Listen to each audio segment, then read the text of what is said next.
Stu, we've been talking about energy as a national security issue. Does this give you any cause for pause that we're handing the keys over and allowing these foreign countries, regardless of who they are, to come in and own significant chunks of our energy infrastructure? Are you worried about that at all? Somewhat, but if the contracts are written appropriately and guarded. Now, do I want Chinese owning our farmland? No. Do I want Bill Gates owning our farmland? No. I want both of those people out of the country. So the answer is, as long as the contracts are written correctly, I think we're okay.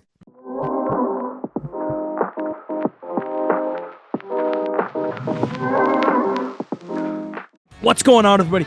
Welcome into the Monday, May 19th, 2025 edition of the Daily Energy News Beat. Standup. Here are today's top headlines. In a little group of three trio, first up, Britain's plan to retrain oil and gas workers for clean energy jobs. Yeah, trust me, guys, that ain't going to work. But next up, UK's green energy transition faces critical slowdown amid growing concerns. And finally, in this first group of three, net zero crusade by Ed Miliban is adding billions to their broken system. We'll then fly back to the U.S. President Trump Gulf Tour inks significant energy and technology agreements with Saudi Arabia, Qatar, and the UAE. Next up, Republicans have one last chance to kill the green new scam subsidies forever. Finally, the Trans Mountain oil pipeline in Canada has changed the export market for the Canadian crude. Stu will then toss it over to me. I will quickly cover what happened in the oil and gas markets, touch on rig counts, U.S. frac count spread, and then finally a little article we ran on Newsbeat ourselves. U.S. oil and gas drillers backing off or slowing down drilling. We will cover all that and a bag of chips, guys. As always, I am Michael Tanner, joined by Stuart Turley. Where do you want to begin? Hey, let's start with our buddies over there in the UK. It is absolutely a trio of articles that you just can't really buy this kind of entertainment on an updated Newsbeat edition here. This one is from Felicity Broadstock on oilprice.com. And when you talk about retaining and you talk about moving workers from the oil and gas space to the green energy space, this is pretty interesting when you sit back and kind of go, have you and I heard this before? The UK government plans to extend its windfall tax on oil and gas companies to fund the retaining of fossil fuel workers for green energy roles, Michael. Then they also want to partner with Norway to boost renewable energy investments, creating thousands of new green jobs, and then closing tax loopholes and reallocating subsidies could generate billions for just the transition. I find this a bunch of horse hockey. Yeah, and I mean, what I find interesting, Stu, is that this was something that actually, when I was going back to grad school, was a possible master's kind of project or thesis of mine, was helping develop curriculum to retrain oil and gas workers to go work in clean energy. Now, I wasn't really going to be helping with the curriculum itself, more some stuff on the back end, but what was realized real quickly, and ultimately they scrapped the problem, they scrapped the idea, is there's a bunch of problems with it. The first one being, okay, retraining, it's technical. It's not just like you're going from serving at one restaurant to serving at another restaurant and you just have to learn a couple of the new policies. It's literally going from one profession to another profession. So, and that costs money and it's technical. Number two, there just aren't that many clean energy jobs. You've got, they're talking about thousands of jobs in clean energy. Well, there's probably 50,000 people who work in the oil and gas space in the UK. So guess what? Where are they all going to? You've got 50,000 people now fighting for 1,000 specific jobs. And number three, do people actually want to do this? You have to get people who work in oil and gas aren't just dying to go work in clean energy. They can also do other things. So there's a whole host of problems with it. I think this whole retraining idea is like you said, a bunch of hand waving to make themselves sound good. Really what they want to do is just shut down the fossil fuel industry. They don't really care about the workers. Okay? No. They don't really care about the workers. No, and that's the funny part, Michael, is let's go to the next story here. The UK's green transition faces crucial slowdown amid growing concerns. This article coincides with the group of three here. United Kingdom has adopted numerous policy instruments to scale back the domestic fossil fuel industry while propping up clean energy generation. And this is absolutely hilarious. Not only is the power struggle over the terms and conditions of the UK clean energy transition, but it's also creating major threats to the national energy security and climate goals. And climate goals without strong renewable sector to take the place of the flagging fossil fuels. I hate to break it to him in this article, but I added this in this article, and here the energy mix that they have. Fossil fuels comprise predominantly 27.1% of their energy mix is natural gas from Norway. And they're even getting rid of that and the North Sea. Renewables account for 41%, but as we saw in Spain, 2 weeks ago, Michael, you get to that high of renewable energy without dispatchable power, you run into some serious problems. Their nuclear is non existent. It's only 14%, but they're not able to grow it because it's been sitting on the side. Yeah, it's pretty unbelievable from that standpoint. And again, I think it's really unbelievable. And to be honest, it's a whole host, like you said, it's a bunch of bull hockey from the standpoint of we know wind doesn't work. We know it's not necessarily even economically available to do this. So the fact that they're having these repeated delays and the fact that they think they're going to go 95% clean by 2030, I mean, that's a joke. Good luck with that. Good luck with that. It ain't going to happen. By 2030, I went to Oklahoma State University and had to cover it up with an MBA from another university, Oklahoma City University, but I can count to five. One, two, it ain't gonna happen. All right, let's go to Net Zero Crusade by Ed Miliban is adding billions to their broken system. This is from the Telegraph, and the Telegraph is a pre-release, really, of Catherine Porter's article that is coming out tomorrow or today, actually, when this releases. And she's agreed to come on the podcast, and I'll keep you posted on that. The author of this article is very, very cool. Here's what the problem is. If you think green energy is cheaper, you might want to look at Germany, New York, California, New Jersey, Hawaii, and the UK. They all should be in what the not to do policies for energy. Let's take a look at the problem here. Net zero will pile on 20 billion onto the energy bills. Holy smokes, the hidden costs. Michael, there's a chart in here that absolutely is amazing to see that the UK is the highest price electricity in out of the UK, France, Germany, and Spain, and the United States. Unbelievable. This report from her coming out tomorrow is huge. Yeah, no, it is huge. And I mean, I think first off, if you look at this image of this dude, holy smokes, he looks like he's got 1,000 milligrams of caffeine just pumped into his body, 10,000 of caffeine. And I mean, you've done a great job of explaining this. I mean, the UK is heading off a cliff right now. They're doing a Thelma and Louise for Yep. lemmings. You're going to see a line of lemmings line up to get in that convertible before it goes off of the cliff. It's really sad, Michael. It really is. All right, what's next? Let's go to President Trump's. The fist bump that infamy was not this trip. This trip was holy smokes, Batman. President's Gulf Tour inked significant energy and technology agreements with Saudi Arabia, Qatar, and the UAE. This was an amazing trip, Michael. When you take a look at $2 trillion announced by the White House visit, which includes stops from Riyadh, Abu Dhabi, and a couple others. The White House put out a video with $10 trillion of investment. It's unbelievable. And the fanfare, I really appreciated that we have a president that is well respected again in that area. But I want to point out in this article, Michael, I added a post from Josh Young. We have Steve Witkoff talking to Tucker Carlson and bringing up a very big point that I'm connecting the dots. This big point is there's a new trading block in town. The new trading block is going to be the Middle East, India, and Pakistan. They're going to calm that down in there, and then it's going to be Russia and the United States. It's a whole new trading block about to happen in here. And he says in this video clip that the Middle East can outshine the EU.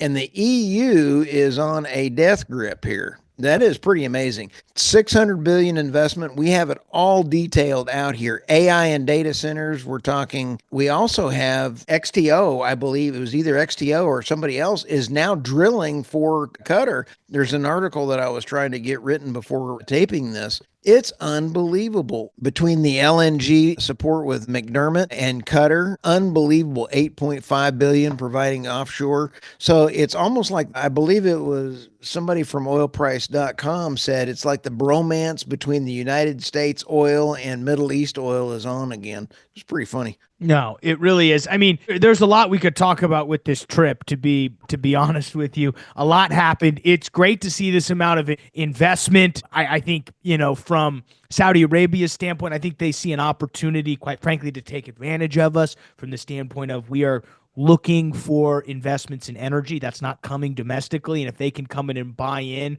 on a, what do they say? Buy low, sell high. I mean, again, and I guess my question with this is, Stu, we've been talking about energy as a national security issue.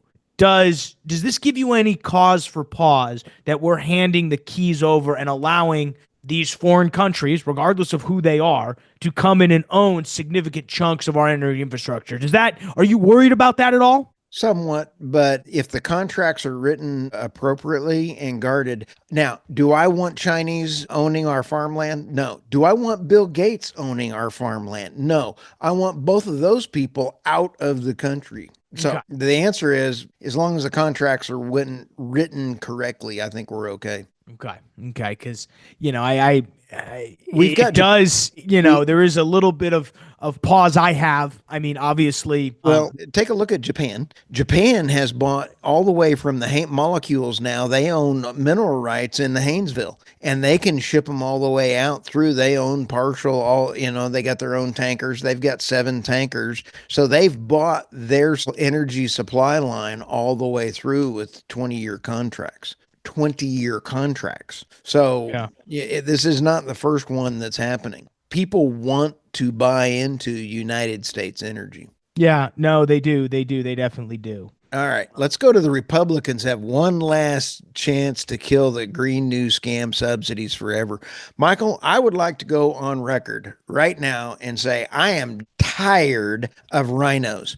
Rhinos should be all run out of town. This is despicable. Now, that being said, the ones that are holding up the bill, I agree with for the first time. The ones that are kind of holding it up because they all need to get this done. I'm holding Speaker Johnson responsible for not codifying President Trump's desires for getting rid of the Green New Scam. And it is 100% on Speaker Johnson. Yeah, no, I mean, you're absolutely right. He needs to get this done. It's really crazy how there's this infighting between what's going on in Congress. You'd think Congress understands the mandate that happened, but this definitely needs to get passed. You've got the Speaker Johnson put the bill out, Michael. I didn't mean to interrupt, and I apologize. Speaker Johnson put the bill out there that will kick the can down the road 4 years. That's not the way to codify the mandate, period. Yeah, at some point the chickens come home to roost. So it's like what we're doing with the debt ceiling. We keep kicking this can down the road and keep slowly moving it up. So it's going to be very interesting to see how this all goes. But we've got to get rid of the Green New Scam. And we love this article by Ed Ireland here. Let's move to the next one. Okay. Yes. Ed Ireland, shout out. Go to his Substack. It is absolutely phenomenal. I put this one out here with the Trans Mountain Oil Pipeline has changed the export for the Canadian crude. Michael, I did not realize how much the Canadian oil field sands was going to be then going to the Asian market with this pipeline. It was kind of like one of those things that went, the Canadians are going to start entering into the Asian market. Guess who's the loser here? The United States. Yep. Yeah. So they're now having an open market to where we used to hold down their price. Now they have the ability to sell the oil field sands. Good for Alberta, bad for the United States. No, it's definitely bad for the United States. And, Canada, we think of Canada as an ally, but they're the farthest thing from an ally they've been. And, you could argue we're not doing a great job of trying to bring them in as an ally, but the point is they've been taking advantages for very long, and they're doing this intentionally. I think this is an intentional switch in order to hurt the United States, and theoretically, I mean, I don't want to say they're trying to prop up China, but they're definitely trying to hurt the United States with this move. And in fact, I would think Prime Minister Carney is brought in just to hurt Trump. And if you want my honest opinion, my opinion is that they want to align themselves with the EU trading bloc. So you are going to, and everything they're telegraphing is that they're going to align with the UK, the EU, and the UK is looking at getting back into the EU. And their new trading blocks, you're going to see the EU fail, and then you're going to see the successful trading blocks that I mentioned earlier really come to light in the next 6 months. Yep, absolutely. Well, let's go ahead and quickly cover the oil and gas markets, guys. But before that, we'll quickly pay the bills. As always, thank you for checking us out here on the world's greatest website, www.energynewsbeat.com, the best place for all your energy and oil and gas news. Stu and the team do a tremendous job making sure that website stays up to speed, everything you need to know to be at the tip of the spear when it comes to the energy and the oil and gas business. Go ahead and hit that description below. All links to the timestamps, links to the articles. You can check us out on Substack, theenergynewsbeat.substack.com. It's a great place to stay up to speed with all of our latest and greatest writing. Stu's doing a great job of writing some really great stuff here. Go ahead and also subscribe to us on YouTube at The Energy Newsbeat. We'd also like to give a shout out to friend of the show, Reese Energy Consulting. Guys, if you are in the upstream space and you are not working with an oil and gas marketing company, Reese Energy Consulting is the go-to place. They're going to save you lots of money on your netbacks. If you're, when their first purchaser contracts, your midstream contracts, they're going to get you money back on that. If you're in the midstream space, they have a host. I can't say it more. A host of knowledge when it comes to that space. They will help you with everything when it comes to the midstream space. Give them a shout out, reeseenergyconsulting.com. And finally, guys, if you're considering adding energy to your investment portfolio, check out investinoil.energynewsbeat.com. We have a great ebook that'll tell you exactly how you can get involved, what to look out for,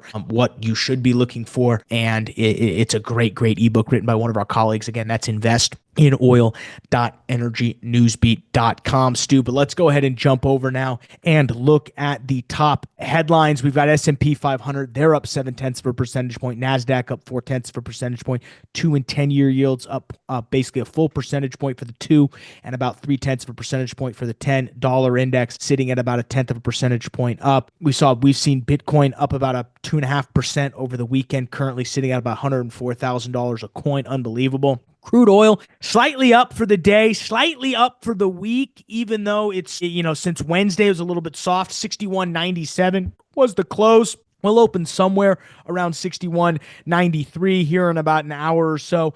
Brent oil 65.36. Natural gas $3.33 after pretty much slumping all week. Really what we've seen is the supply is continuing to grow, even though we've seen oil on a 2-week straight basis have gains, and that's mainly due to the fact that U.S.-China has calmed down from a trade tension standpoint. But we have seen OPEC Plus both adding those barrels back, and Iran. I know we're trying, and the Trump administration has been very clear about trying to stamp out Iranian crude. They're still getting some oil to the market, so we need to watch that. Vice President of Trading over at BOK Financial, Dennis Kissler, his quote in the Reuters article, expected increase in OPEC production along with a more probable Iranian nuclear agreement has resurfaced the bear trade. And basically what he means by that is there's a possibility Iran strikes a deal with the United States that allows them to export some oil, but also in exchange for shutting down their nuclear stuff. It's going to be very interesting. If you talk to Trump, art of the deal's sealed. They just got to sign it. Iran is a little bit shaky on whether or not the terms are actually reached. So it'll be interesting to see, sources close to that say that talks, there's still issues to resolve. We did see rig counts, 2 rigs dropped week over week. We're down to 567. Canada added 7 rigs. Internationally, there were 8 rigs shed. We also lost 2 frac crews. U.S. frac count spread down to 193. So that's the 3rd straight week of frac crews being lost. Finally, Stu, U.S. oil and gas drillers, are they backing off or are they slowing down? This was actually an article that you wrote, which basically covered a bunch of different points, specifically leaning upon the article that Diamondback's outgoing CEO Travis Stice wrote, which is super interesting. I'm actually going to be bringing back on Bennett Williams, who I did a deal spotlight with a year ago, specifically talking about the Chevron Exxon. He's actually coming back on the podcast and going to be talking with me all about that letter. He wrote a great article for upstreamonline.com, kind of diving into all what that means. But I mean, Stu, we're seeing rigs being, U.S. drilling operations are slowing down. And you posed the question, are drillers backing off or slowing down? I think, I don't know how to cut that down the middle and take both sides, but that's really what it is. I think what they're doing is they're slowing down and trying to prepare for they're preparing for prices to be in the $60 to $65 range for at least the next 6 months. And so what they're doing is they're reorganizing their drilling plans. I mean, at these prices, there are very few locations that are profitable. So what does that mean? You've got to go find your absolutely banger locations. And I mean, tier 1, your tier 1A locations have to be drilled. You can't go, exploration's going to have to cut itself right here. We've seen, speaking of Diamondback, they reduced their 2025 capital budget by $400 million.